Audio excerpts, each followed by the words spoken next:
Nakaantig sa puso ng mga netizen ang post na ito na tila panaghoy na idinaan sa social media. Maging ilang personalidad, napansin ito kasama na si Kuya Kim Atienza.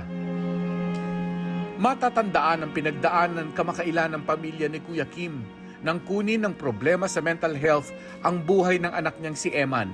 Experience ko kay Eman, naging very sensitive ako sa mga post ng mga tao because hindi mo alam what they're going through. So I replied, and then ang reply ko, please watch TikTok Lock with me this Wednesday. I'll see you. I just wanted him to know that there's someone who listens. Hindi mo naman pinagdadaan ng mga tao eh. Ang nag-post nito, si CJ Robles, matapos mag-reply ni Kuya Kim na tuloy kahapon ang kanilang pagkikita sa programang TikTok Lock.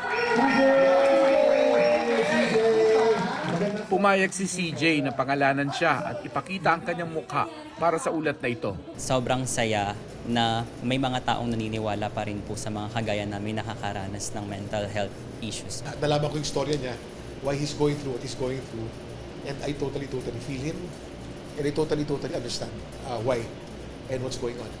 Sabi ng isang clinical psychologist, sa mga taong may mental health issues, mahalagang maramdaman na merong nakakaintindi sa kanila. Kahit daw ang words of encouragement mula sa mga hindi naman nila kakilala.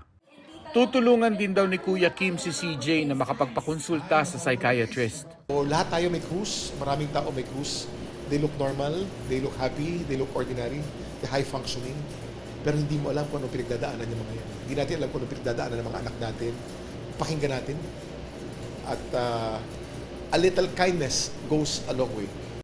Paalala mga kapuso, mahalaga ang mental health. Kung kayo o may kilala kayong may pinagdaraanan at nangangailangan ng payo, ng suporta, makakausap o makakaramay kaugnay ng mental health, maaari po ninyong tawagan ang mga hotline na naka-flash sa inyong mga screen. Bukas sa mga linyang ito, 24 oras.